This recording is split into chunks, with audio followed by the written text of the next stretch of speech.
अस्सलाम वालेकुम स्टूडेंट्स, आज हम एक और टॉपिक लेकर आपके सामने मौजूद हैं और हमारा जो आज का टॉपिक है स्टूडेंट्स वो है group properties of transition elements. We have already studied in this chapter the properties of group number 1 elements and properties of group number 7 elements. Now it is the turn to discuss the properties of transition elements. First of all students, you need to know कि periodic table को अगर हम देखें तो एक तरफ S block elements present है और एक तरफ P block. S block and P block और उनके दरमियान में थर्ड ग्रुप से लेकर फोर्थ, फिफ्थ, सिक्स, 7, 8, 9, 10, 11 एंड 12 जो एलिमेंट्स हैं, ग्रुप्स हैं, वो 3 to 12 जो हैं ग्रुप्स के अंदर पाए जाते हैं। सो एस एंड पी ब्लॉक के दरमियान में 3 to 12 ग्रुप के जो एलिमेंट्स हैं, these are called transition elements. अब ये भी गौर करें कि एस ब्लॉक के अंदर जो हैं वो मोस्टली मेटल्स हैं, पी ब्लॉक के अंदर नॉन मेटल्स हैं। So they are existing on the place, इसको हम कहेंगे ये इंटरमीडिएट प्लेस पे या एक दरमियानी जगह पे मौजूद है। एक तरफ मेटल्स हैं और दूसरी तरफ नॉन मेटल्स हैं। सो उनके दरमियान इंटरमीडिएट स्टेज पे ये प्रेजेंट हैं। इस वजह से इनको ट्रांजिशन एलिमेंट्स भी कहा जाता है और डी ब्लॉक एलिमेंट्स भी कहा जाता है। आपने याद रखना है क्योंकि हमारे पीरियोडिक टेबल के अंदर S block, P block, D block और फिर एफ ब्लॉक एलिमेंट्स हैं। F block elements periodic table में यहाँ नीचे करके जब लैंथेनाइड और एक्टेनाइड सीरीज जो हैं उनको एफ ब्लॉक कहा जाता है। सो आज के जो एलिमेंट्स हैं या जो ग्रुप हम डिस्कस करने वाले हैं वो है ट्रांजिशन एलिमेंट्स। ये जो है दरमियानी इंटरमीडिएट स्टेज पे हैं और इनको डी ब्लॉक भी कहा जाता है।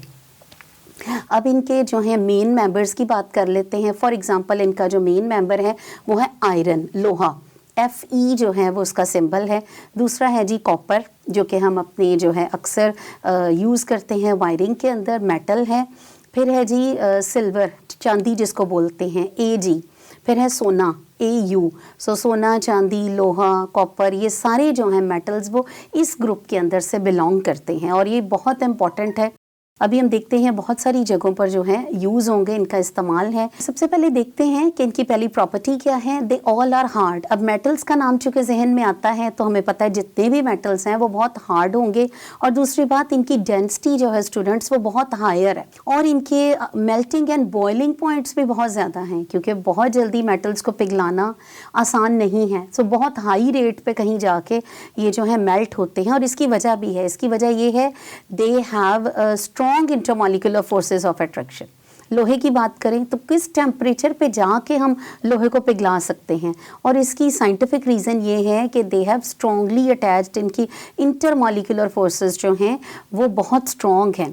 और फिर आते हैं स्टूडेंट्स कि एक और बात जो इनकी जानना ज़रूरी है ट्रांजिशन एलिमेंट्स की, इनमें वेरिएबल ऑक्सीडेशन स्टेट्स हैं। जैसे आयरन है, ये 2+2 की सूरत में भी पाया जाता है, फेरिस और फेरिक है, और आयरन +3 ऑक्सीडेशन स्टेट में भी पाया जाता है, फेरिस और फेरिक। तो ये चीज़ हमें सिर्फ ट्रांजिशन एलिमेंट्स में ही देखने के लिए मिलती है। अब अगली बात ये है दे फॉर्म कलर्ड कंपाउंड्स। आपने कभी लोहे को जंग लगते देखे? लोहे का कलर फ़र्क है लेकिन जब वो एयर की ऑक्सीजन जो है नमी में देखिएगा वो कोई ब्राउन कलर का जो है वो कलर क्रिएट कर देता है। सो ये जो है इनकी प्रॉपर्टी है, ये कलर्ड कंपाउंड्स जो है वो बना देते हैं और वो जंग लगने को हम कहते हैं क्रोजन और रस्टिंग ऑफ आयरन जो है उसको नाम दिया जाता है। अब अगली इनकी प्रॉपर्टी है, मेटल्स की ही सारी प्रॉपर्टीज़ इनकी हैं कि मेलेबल एंड डक्टाइल हैं। मेलेबल का मतलब है कि इनको कूट के, दबा के या इन पे प्रेशर डाल के लोहे की शीटें बनाई जा सकती हैं। सो ये क्या है? मेलेबिलिटी है, ये इनकी प्रॉपर्टी है। दूसरी प्रॉपर्टी है दे आर डक्टाइल। डक्टाइल का मतलब है जैसे कॉपर है उसको पतली पतली वायर्स, तारों की सूरत में इस्तेमाल किया जाता है। सो ये क्या है? डक्टाइल भी हैं। ठीक है। अब जो है इनकी कुछ कैटालिटिक प्रॉपर्टीज़ हैं। कैटालिटिक प्रॉपर्टीज़ का मतलब है कि इनके जो एलिमेंट्स हैं इस ग्रुप के वो कैटलिस्ट यूज़ होते हैं। जो बड़ी बड़ी इंडस्ट्रीज़ के अंदर हमें जो केमिकल्स चाहिए उनके अंदर अगर ट्रांजिशन एलिमेंट्स के कैटलिस्ट मौजूद नहीं होंगे तो हमारे पास इंपॉर्टेंट कंपाउंड्स बन ही नहीं सकते। अगर वो कंपाउंड्स नहीं बनेंगे तो इंडस्ट्रीज़ भी नहीं चलेंगी। सो सबसे पहले जो है वो हार्बर्स प्रोसेस है जो कि बहुत इम्पॉर्टेंट है। इसमें नाइट्रोजन और हाइड्रोजन मिलके अमोनिया बना देते हैं और अमोनिया जो है हमें बहुत ज़रूरी चाहिए। अमोनियम नाइट्रेट इम्पॉर्टेंट फर्टिलाइज़र है और उसके अलावा भी इसकी बड़ी जो है इम्पोर्टेंस है। सो ये बनता कैसे है और इसके अंदर कौन सा कैटलिस्ट यूज़ होता है उस पर हमने बात करनी है। N2 नाइट्रोजन और 3H2, हवा की नाइट्रोजन को ही लेते हैं क्योंकि हवा में नाइट्रोजन जो है वो 78% मौजूद है, वहाँ से ही लेके हाइड्रोजन ऐड करते हैं। और साथ में जो कैटलिस्ट यूज़ करते हैं वो कौन सा है, आयरन, Fe कैटलिस्ट लगाना है। रिवर्सिबल रिएक्शन है, क्या बनेगा, 2NH3 2 मॉलिक्यूल्स हमारे पास आ जाएंगे अमोनिया गैस के और कैटलिस्ट यूज होगा आयरन। सो इस तरह से हार्बर्स प्रोसेस के अंदर जो है हम आयरन कैटलिस्ट यूज़ करते हैं और अगर ये नहीं होगा तो हमारा जो है अमोनिया भी रेडी नहीं होगा जो हमें आगे बहुत सारी इंडस्ट्रीज़ को जो है सप्लाई करना है। इसकी कैटलिस्ट प्रॉपर्टीज़ में सबसे पहली जो है वो हार्बर्स प्रोसेस है। उसके बाद आ जाते हैं स्टूडेंट्स कॉन्टैक्ट प्रोसेस की तरफ। कॉन्टैक्ट प्रोसेस याद रखिएगा, सल्फ्यूरिक एसिड बनाने का जो है बहुत इंपॉर्टेंट और फेमस मेथड है, तरीक़ेकार है जो आपने आज ही सीख लेना है कि कॉन्टैक्ट प्रोसेस जो है वो कैसे जो है वो काम करता है। कॉन्टैक्ट प्रोसेस में सबसे पहले SO2 सल्फ़र डाइऑक्साइड को ऑक्सीजन के साथ रिएक्ट करवाते हैं। सल्फ़र डाइऑक्साइड को ऑक्सीजन के साथ रिएक्ट करवाएंगे तो बनेगा SO3 सल्फ़र ट्राईऑक्साइड। देखिए डाइऑक्साइड को रिएक्ट करवाया है फर्दर ऑक्सीजन के साथ तो क्या बना है, सल्फ़र ट्राईऑक्साइड। अब इसी सल्फ़र ट्राईऑक्साइड में हमने ऐड कर देना है वाटर। जब हम इसमें वाटर को ऐड करेंगे तो हमारे पास आ जाएगा H2SO4। सो यही हमें चाहिए था। ये भी बहुत इम्पॉर्टेंट जो है वो केमिकल है sulphuric acid. Actually it is a king of chemicals. Sulphuric acid को किंग ऑफ केमिकल्स माना जाता है।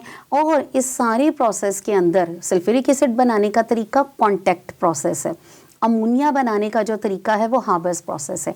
अब कॉन्टैक्ट प्रोसेस के अंदर अगर आप देखें तो कैटलिस्ट हमने जो यूज़ किया है वो है V2O5 विनीडियम पेंटाऑक्साइड। पेंटाऑक्साइड क्यों, क्योंकि इसमें ऑक्सीजन के 5 जो एटम्स हैं वो यूज़ हुए हैं। V2O5 विनीडियम पेंटाऑक्साइड हमने कैटलिस्ट यूज़ किया है। अच्छा, इसके अंदर प्लाटीनियम कैटलाइज्ड बीड यूज़ करते थे। प्लाटीनियम जो है वो भी बिलोंग करता है ट्रांजिशन मेटल्स में से, लेकिन प्लाटीनियम के अंदर जो है वो 2 बातें देखी गई। पहली बात ये है कि ये बहुत ज़्यादा एक्सपेंसिव है कि इसको अफोर्ड नहीं कर सकते, और दूसरी बात ये है कि जब सल्फ़र डाइऑक्साइड से सल्फ़र ट्राइऑक्साइड बनते वक्त आर्सेनिक जो है, आर्सेनिक की इम्प्योरिटीज़ जो हैं वो आ जाती हैं, तो ये जो है प्लाटीनियम उसको हैंडल नहीं कर सकता, ये जो है पैसिव हो जाता है और रेंडर कर देता है प्रोसेस को। सो इस वजह से हम क्या करते हैं, इसको प्लाटीनियम को यूज़ नहीं करते, इसकी जगह पे विनीडियम पेंटाऑक्साइड जो है वो यूज़ होता है। उसके अलावा स्टूडेंट्स कैटालिटिक कन्वर्टर है। कैटलिटिक कन्वर्टर क्या है, हमारी जो गाड़ियां हैं इनके अंदर से धुआं निकलता रहता है, हार्मफुल धुआं जो है जो पोल्यूशन क्रिएट कर रहा है। सो उन हार्मफुल गैसेस को कन्वर्ट करने के लिए कैटालिटिक कन्वर्टर यूज़ करते हैं। तो सबसे ज़्यादा जहरीली गैस जो इस प्रोसेस में निकलती है वो है कार्बन मोनोऑक्साइड। और कार्बन मोनोऑक्साइड इतनी जहरीली गैस है कि अगर आप उसमें इनहेल करते रहें, सांस लेते रहें, तो आप बेहोश हो जाते हैं या आपका दम घुटना शुरू हो जाता है, और जो है चंद सीवियर केसेस में डेथ भी जो है वो उसी वक्त ऑन द स्पॉट डेथ भी जो है वो लोकेट हो सकती है। सो इस गैस को लेस हार्मफुल गैस में कन्वर्ट किया जाता है, किस में, कैटालिटिक कन्वर्टर में, जो कि गाड़ियों के अंदर मौजूद है। सो इसको हम कन्वर्ट करते हैं कार्बन मोनोऑक्साइड को कार्बन डाइऑक्साइड के अंदर। और उसके बाद एक और गैस है NO2 नाइट्रोजन डाइऑक्साइड। ये स्मोक के अंदर पाई जाने वाली जो है वो गैस है, और इसको भी कन्वर्ट किया जाता है नाइट्रोजन में और ऑक्सीजन में। सो ये जो गैसेस हैं कैटालिटिक कन्वर्टर की, ये वाली जो गैसेस हैं, इनको कन्वर्ट करने के लिए भी हमें जो है कुछ कैटलिस्ट चाहिए होते हैं। उनके लिए हम देखते हैं जैसे प्लाटीनियम है वो हमें चाहिए, या पलेडियम। पलेडियम कैटलिस्ट भी एक मौजूद है जो हमारी बुक के अंदर भी लिखा हुआ है, पलेडियम या रोडियम। सो आपने याद रखना है इन एलिमेंट्स के, इनके अलावा जो हैं वो कैटालिटिक कन्वर्टर काम नहीं करेगा।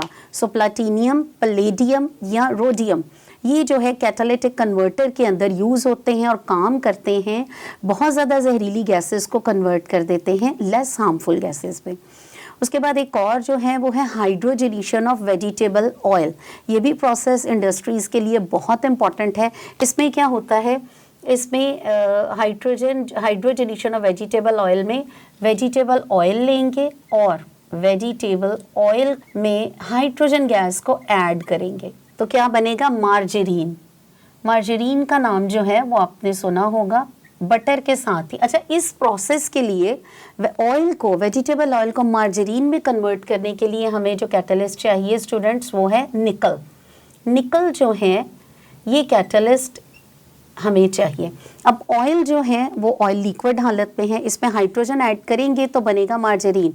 ये एक सेमी लिक्विड सा बन जाता है जिसको हार्ड करने के लिए निकल कैटलिस्ट जो है वो यूज़ करते हैं। ये वही इसको मार्जरीन है जो आप ब्रेड पे लगाने के लिए या खाने में इस्तेमाल करते हैं, मायो भी इसको बोलते हैं।